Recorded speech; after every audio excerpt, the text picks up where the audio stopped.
ये वीडियो सिर्फ मनोरंजन के लिए बनाया गया है, सो प्लीज़ डोंट माइंड। तो आप भी हंसो और दूसरों को भी हंसाएं। बहुत दिन के बाद भोजपुरी में आज कुछ अच्छा सुनने के मिलल, बुझाता बहुत अच्छा गीत होई। पैसा से पेट नहीं भरी। हाँ, पैसा से केकरो पेट न भर सकेला। पेट भरे के लिए तब भाते चाहिए, रोटिए चाहिए। एकदम सही बोलू, एकदम सही बोलू। पलंग पर प्यार चाहिए हो। पैसा से पेट ना भरी, पलंग पे प्यार चाहिए हो। वाह मैडम वाह, कमाल कर देलू। हम तो कुछ और सोच ले रहनी है। अरे दादा ठीक है। नहीं छाली जवानी के खैला हो, उद्घाटन कैला हो। बाप रे बाप, नाही छाली जवानी के खैला हो। का बात करेलू, जवानियों में छाली होखेला का? हम तो खाली दूधवे में छाली देख ले रहनी है। आज जवानियों में छाली देखे के मिल गई। हे तनी पब्लिको सबके बांट दी। अरे जाए द बहरा कमाए के लेल, ना तो भूखे गड़िया सुखा जाये तो हाँ। तो लगा मेरा मजाक।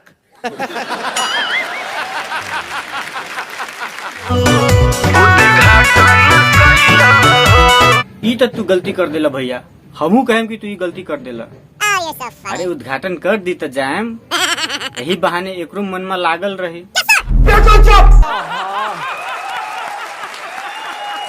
हमर देहिया बाटे अभी नया हो, तोहे दया न लागेला।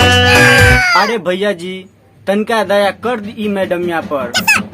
हम तो कहें कि कुपचा में ले जाके दे दनादन, तब जाके ए मैडमिया के मन में शांत हो। साले मजाक बना के रखते हो, भड़वा समझे क्या? हम सजी पेन्ही साड़ी साया हो, तोहर दिलवा न जागेला। दिलबा न जागेला कि समनवा न जागेला मैडम जी?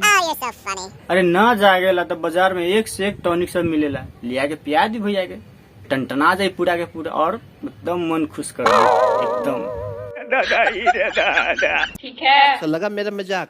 पिया पंकज राकेश जानी जाहू परदेश। पिया पंकज राकेश, वाह मैडम वाह, कमाल कर दिलू। पंकज राकेश दुए गो बाकी औरी बा, बट सजनवा पैसा से पेट नहीं भरी, पलंग पर प्यार चाहिए हो। रही न जाई कुछ भी। एकरा कौन हंसी कहेला हो?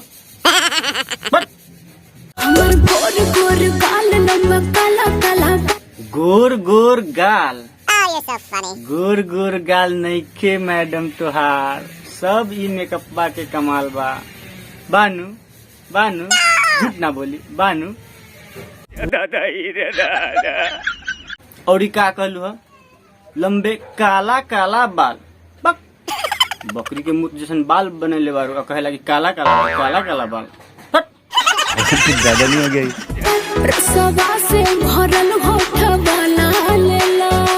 रसबा से भरल उठवा लाले लाल। रसबा से ना मैडम, लिपस्टिकवा से उठवा लाले लाल बा, बुझलू ना? अरे दादा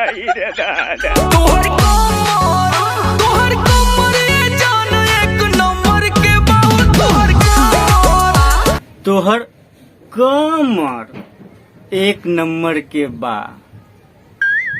माने साफ पूरे बकलोले समझ ले बारा दुनिया के तू।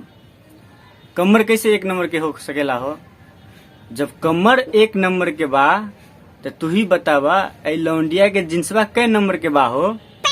अरे दादा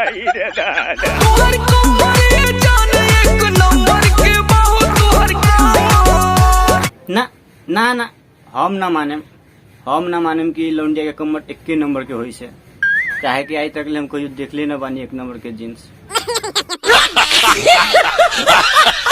अरे दादा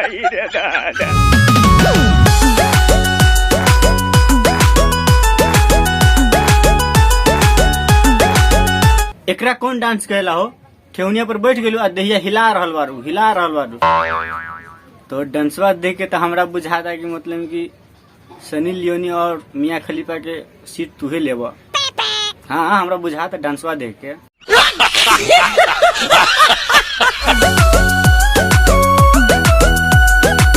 अरे अरे डांसर भाई, अब तोहनी सबके का हो गइल हो? काहे छिछरिया काट काट के डांस करेला हो? एकरा कौन डांस करेला? बात बोला मैं पहली बार देखनी है, बहुत अच्छा बा, खतरा सुपर। तो लगा मेरा मजाक।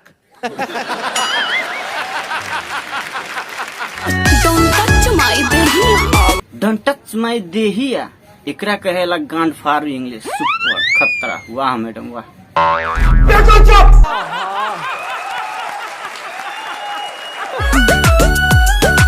अरे देखो भैया लोग इ लौंडिया के कैसे आंख मारतिया।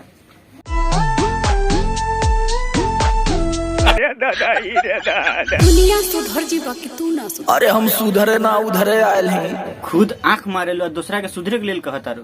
हट, पहले खुद तो सुधर जा, उसके बाद दूसरा के सुधारे के कोशिश करिए, समझ लू?